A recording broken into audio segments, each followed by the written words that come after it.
જય શ્રી કૃષ્ણ જીતુજીભાઈ. હા, જય શ્રી કૃષ્ણ સાહેબ. જીતુજીભાઈ, તમને જે છે એ શું તકલીફ હતી? મને સાહેબ ગેસની તકલીફ હતી, પેટ ભારે થઈ જતું, માથાનો દુખાવો રહેતો, ચક્કર આવતા. એમાં મને અત્યારે લગભગ 80% જેટલો ફરક છે. ઊંધા ગેસની તકલીફ તમને કેટલા વર્ષથી જીતુભાઈ? એ લગભગ 10-11 વર્ષથી છે. 10-11 વર્ષથી. કેટલા ડોક્ટરને આપણે બતાવ્યું છે આશરે? મેં આશરે ગેસ્ટ્રોલોજીના ડોક્ટરને બતાવ્યું, 3-4 બતાવ્યું, 3-4 જગ્યાએ. 3-4 અલગ અલગ ડોક્ટરને બતાવ્યું છે. અલગ. બરાબર છે. ક્યાંથી આવો છો તમે? હું આવું વડનગરથી. વડનગરથી. તો વડનગરથી આપણા 500 કિલોમીટર દૂર આપણી હોસ્પિટલની જાણ તમને કઈ રીતે થઈ? અમે સાહેબ ફેસબુકમાં વિડીયો જોયો હતો, વિડીયો ઉપરથી આવ્યા. બરાબર છે. અને જેમ વિડીયોમાં બધાને સારું થઈ જતું, જેટલો સારો ફાયદો થતો એટલો જ તમને સારો ફાયદો થઈ એટલો ગયો? સરસ ફાયદો અમને થયો. અને તમે આપણી હોસ્પિટલમાં જે તમારું નિદાન થયું, તમને જે ટ્રીટમેન્ટ મળી, જે ટ્રીટમેન્ટ આપણે કરાવી, એનાથી તમને 100% સંતોષ લાગે છે? 100% સંતોષ લાગે સાહેબ. બરાબર છે. તો કેશો શું તકલીફ થતી તમને જીતુજીભાઈ? પેલા તો પેટમાં ગેસ રહેતો સાહેબ, પછી માથાનો દુખાવો થતો, ચક્કર આવતા, ભૂખ ઓછી લાગતી.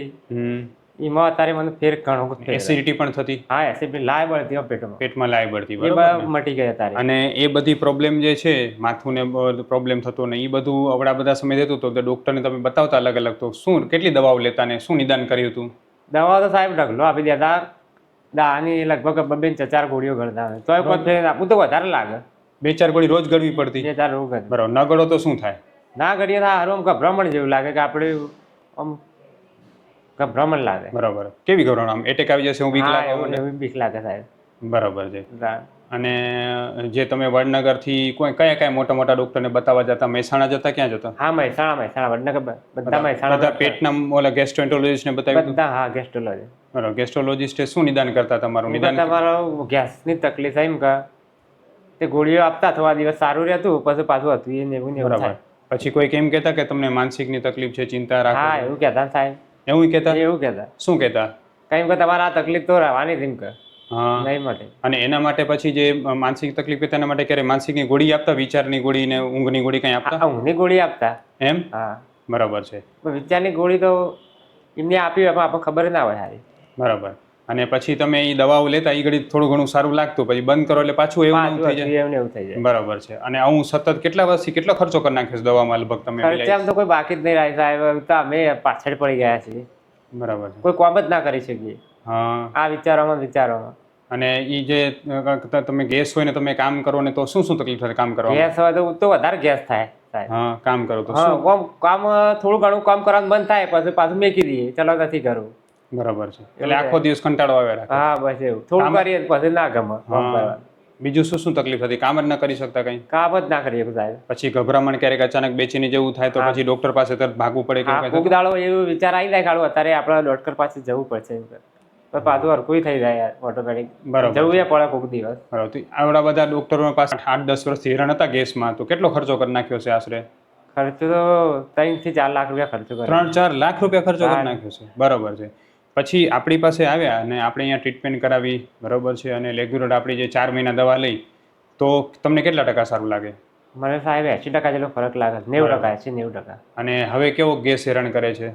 ગેસમાં તો ઊંધો ગેસ તરતો તો આપણું તો બંધ જ થઈ જશે. પછી માથું દુખતું, ચક્કર આવતા એ બંધ થઈ ગયા. એસિડિટી થતી એ બધું એ બંધ થઈ ગઈ. ખાલી પેટ ભારે રહે છે થોડું સામાન્ય. અને તમારે બીજી કોઈ વિલાયતી ગોળી પેલા 4 ટીકડી અલગ અલગ પીતા અને ઊંઘની ટીકડી પીતા ને બધું પીવી પડે છે? એકવાર? ના, હવે એકવાર નથી પીવી. મનમાં વિચાર, ચિંતા કઈ રહે છે? ના, એવું નહીં રહેતું સાહેબ. ઊંઘ કઈ મસ્ત સરસ આવે છે.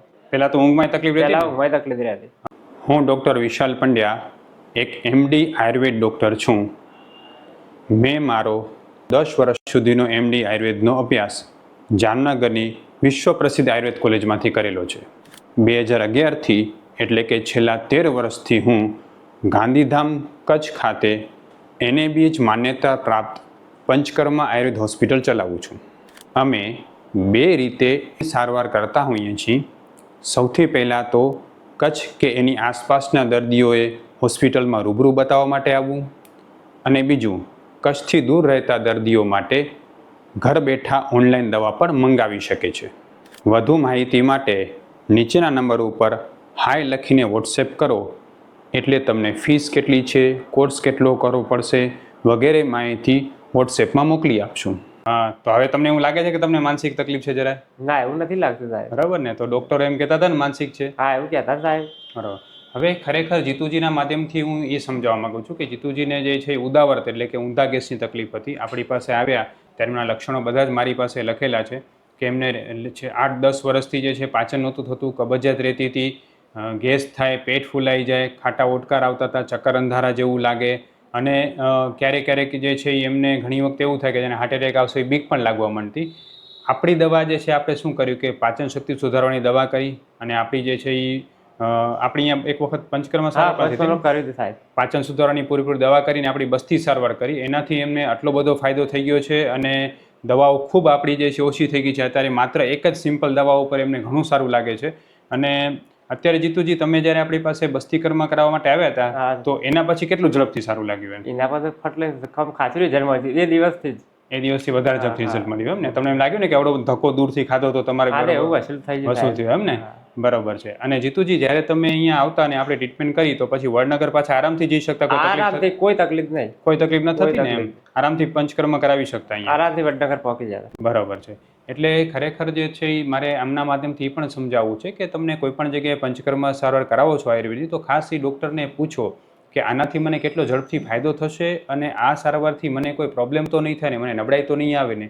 કારણ કે આપણે જે અહીંયા પંચકર્મ સારવાર કરાવીએ છીએ એ ચરક સંહિતાના નિયમો પ્રમાણે કરાવતો હોવાને કારણે પેશન્ટને નબળાઈ નથી આવતી અને દિવસે દિવસે સ્ફૂર્તિ વધતી જાય છે.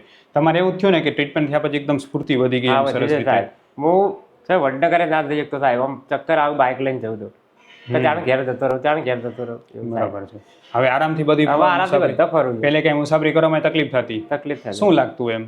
મારું ચક્કર આવે ને એવું થાય સાહેબ. હું ઉભરાત મન જ ના થાય. ઉભા રહીએ તો પબ્લિક પાડીએ તો માણસ વધારે પાડીએ ને તો ચક્કર આવે. તો એમ લાગે નહીં? બીક લાગે છે કઈ હા, તકલીફ જાણે થશે? ભય પડી જાય કદાચ. બરાબર છે. અગર બાઇક લઈને હેડતા હોય ને તો આળો ચક્કર જેવું લાગે. એવું અત્યારે સાહેબ નહીં લાગતું. હું ક્યારે નથી લાગતું ને હા, હવે? નહીં લાગતું. એ ખરેખર જે છે એ ઉદાવર્તને કારણે આયુર્વેદમાં કીધેલું છે કે જેને અપચો અને ઉદાવર્ત રહેતું હોય એમને આ બધા પ્રોબ્લેમ રહેતા હોય છે. સાથે સાથે જે છે એ જીતુજીના માધ્યમથી એ પણ કહેવા માગું છું કે તમે કોઈ પણ જગ્યાએ આયુર્વેદ સારવાર લેતા હો તો એ તમને ગરમ ન પડે એ ખાસ ધ્યાન રાખવાની જરૂર છે. જીતુજી તમને બીજી કોઈ જગ્યાએ દવા લેતા તો ગરમ પડતી તમને? હા, ગરમ પડતી શું સાહેબ. થતું એનાથી ગરમ પડે તો? ગરમ પડતી સાહેબ ઓમ હારું એવું થાય ને કે દવા ગળવી જ નહીં એવું થાય. પેટમાં બળતરા થવા માંડે? પેટમાં બળતરા વધી જાય ઉલટી. ઓછું કરવાની જગ્યાએ વધી જાય. વધી જાય. અને આપણી દવા કોઈ દી ગરમ પડી નથી પડી સાહેબ. બરાબર ને? એટલે એ પણ લોકોને કહેવાનું છે કે તમે આયુર્વેદ સારવાર લેતા હો એ પછી તમે કોઈ ડૉક્ટર પાસે લેતા હો, તમે કોઈ મેડિકલ સ્ટોરમાંથી લેતા હો, તમે હાથે કોઈ દવા લેતા હો કે ઓનલાઈન મંગાવતા હો, જો તમને એ દવા ગરમ પડે છે ને તમને પેટમાં બળતરા થાય છે કે પેશામાં બળતરા થાય છે કે મોઢામાં ચાંદા પડે છે તો તાત્કાલિક એ દવા બંધ કરો. એનાથી મોટું નુકસાન થઈ શકે છે. કારણ કે આયુર્વેદ દવા ગરમ નથી. જો તમારી પ્રકૃતિ પ્રમાણે નિદાન કરીને દવા કરવામાં આવે તો દવા ક્યારેય ગરમ પડતી હોતી નથી.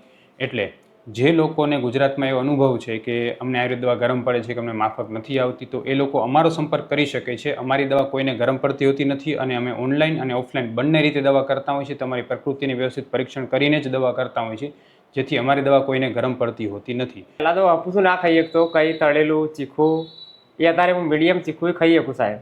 હવે અતિશય ચીખું નહીં ખાવાનું પણ આમ ખાઈ શકું ખરા. બાકી રૂટીનનો ખોરાક પહેલા જે નપત હોય હવે પચી જાય હા, છે એ પચી જાય છે. બરાબર. રૂટીનનો ખોરાક પચી પહેલા તો એવું જાય. થતું ને સતત વજન ઘટતું જતું તેવું થતું હતું ને? હા, એવું થતું. વજન ઘટતું ઘટતું સાહેબ જતું. બરાબર ને? હવે એ પણ પ્રોબ્લેમ નથી. હા, એમાં એટલે પણ વજન અટકી ગયું સાહેબ. અને પહેલા કરતા શરીરમાં તાકાત હા, કેટલી તાકાત લાગે? આવી થોડી. પહેલા કામકાજ કરવામાં બહુ મુશ્કેલી પડતી એવું મુશ્કેલી થતું પડતી, ને? હા. શું કામ કરો તમે? કામ તો ખેતીવાડીનું કરીએ છીએ. બરાબર. તો એમાં મન- એમાં પ્રોબ્લેમ થતો? એમાં પ્રોબ્લેમ ના આવે. તો મને જ ના થાય કે ખેતીમાં જઈએ ને આપણે. હવે હવે તો જઈ શકીએ છીએ. હવે આરામથી કામ કરી શકો આરામથી ખેતીમાં? કરીએ છીએ. બરાબર છે. તો જીતુજી તમારા જેવા ઘણા એવા પેશન્ટ હશે બિચારા કે જે લોકોને લાંબા સમયથી એવી પ્રોબ્લેમ હશે અને વડનગર કે મહેસાણા કે ઘણી એવી જગ્યાએથી પણ હેરાન પેશન્ટ મારી પાસે બહુ આવતા હોય છે. તો તમને એવા પેશન્ટ માટે તમે શું કહેવા માંગશો આપણે હોસ્પિટલ વિશે? એવા પેશન્ટને તમે કહેવા માંગીએ છીએ કે જો અમે એવી બીમારી હોય તો સાહેબને બતાવવું જરૂરી છે. બરાબર છે. તમને કેટલો સંતોષ થયો? મને તો ઘણો સંતોષ છે. એમ ને? હા, 100% કહું તો એવું. બરાબર છે. અને તમારી જે આ વિડીયો છે એ લોકોને આપણે સાચી માહિતી મળે, આયુર્વેદની દવા પ્રત્યે વિશ્વાસ વધે એના માટે આપણે ઇન્સ્ટાગ્રામ, ફેસબુક, યુટ્યુબમાં મૂકી શકીએ તમારો વિડીયો? હા, મૂકી શકીએ સાહેબ. જય શ્રી કૃષ્ણ. જય શ્રી કૃષ્ણ.